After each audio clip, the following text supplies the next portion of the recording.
penanaman investasi di batu adalah salah satu indikator keberhasilan bangunan itu ada. Jadi di RPMJ-nya saya ikut diundang waktu membahas RPMJ. Jadi saya bilang ini clause ini dikeluarkan, jangan ada di sini. Karena kalau RPJMD bilang bahwa salah satu indikator keberhasilan bangunan adalah makin meningkatnya jumlah investasi di batu, itu akan langsung berhadapan dengan ancaman kerusakan lingkungan. Jadi itu tidak boleh jadi indikator pembangunan. Tapi itu jadi itu tetap masuk. Dan itu kalau saya lihat ada di semua indikator pembangunan di 3 pemerintahan di Malang Raya, kabupaten, kota maupun batu. Jadi buat pemerintah Malang Raya, masuknya investor itu merupakan salah satu keberhasilan pembangunan. Makin tinggi investasi, dia makin berhasil dari tahun sebelumnya. Kalau investasi tahun lalu tahun ini kurang dari tahun lalu, itu adalah sebuah indikator ketidakberhasilan pembangunan.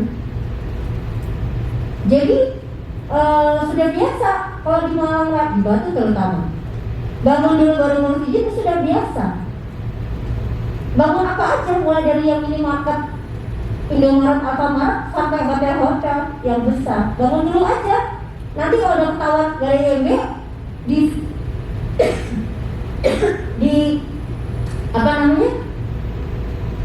dicekel gitu ya, baru urus izin.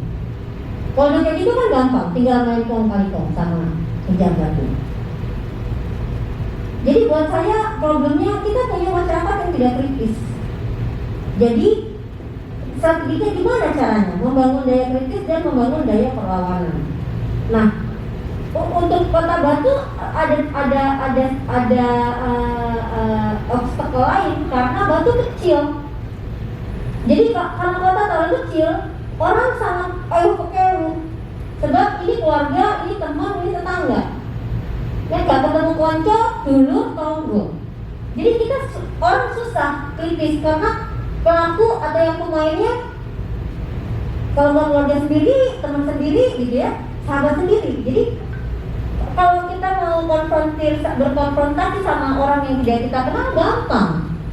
Masalahnya ini berkonfrontasi dengan tonggo cewek, dulur cewek, riwah di Batu tuh. Akhirnya kekacauan itu susah dibenahi. Karena gimana? Gue masa mau ngelawan teman gue sendiri, dia guru gitu. Saya selalu ketemu yang kayak gitu.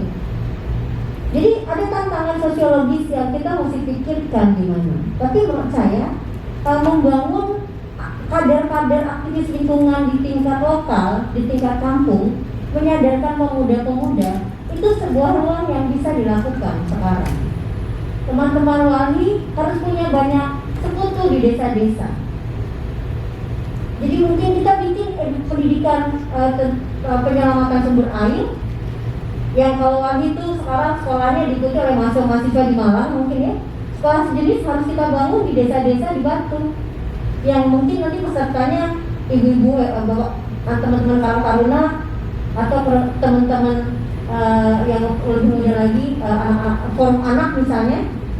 Jadi sehingga mereka yang diharapkan secara kritis bisa mempertahankan tanah dan airnya sendiri.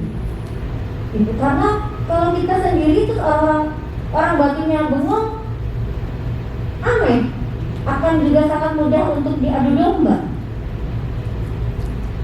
Gitu, komentar saya. Ya, mungkin seperti itu sama. Mungkin teman-teman ada tanggapan atau kemudian berpendapat juga terkait pemaparan sebelumnya.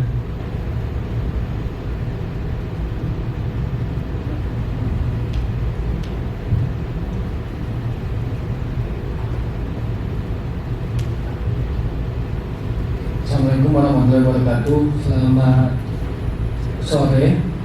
Jadi kebetulan Ibu Vivi di sini kan sebagai salah satu pendiri dari Suara Perempuan Malang, Bu. Nah, izinkan saya bertanya, kemarin itu di sini juga sempat ada diskusi terkait dengan terlibatnya perempuan dalam proses pengambilan keputusan, terutama pada level desa itu sendiri, Bu, ya. Hingga saat ini itu masih menuai kesulitan untuk dilibatkannya perempuan dalam proses pengambilan keputusan ataupun diskusi terkait dengan kondisi daerah setempat itu sendiri, Bu.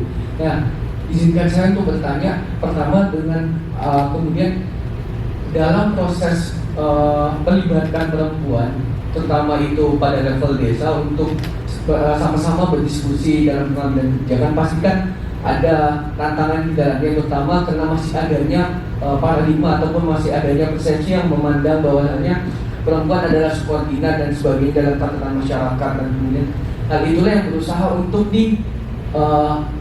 lawan, berusaha untuk dipatahkan persepsi tersebut bahwasanya kita ini semua bisa gitu.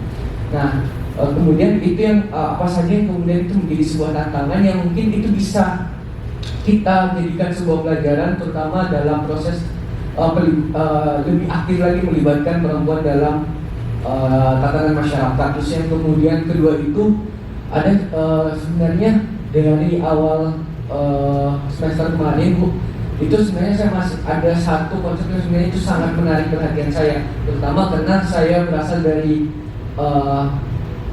keluarga yang single parents, yaitu tentang feminisasi kemiskinan.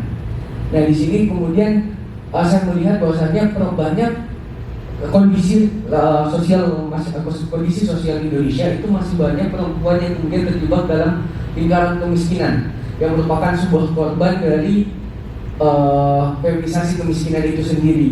Nah, kemudian dari hal tersebut pasti berimplikasi juga terhadap kondisi sosial yang tadi Ibu sampaikan, untuk lebih aktif lagi menyuarakan pendapat-pendapat ataupun suara-suara mereka, suara-suara perempuan yang kemudian termarginalkan dan kemudian tidak dianggap lagi dalam lapisan masyarakat. Terus ini bagaimana kemudian dari apakah kondisi serupa juga terjadi di level desa atau bagaimana Bu dinamikanya seperti itu, Bu?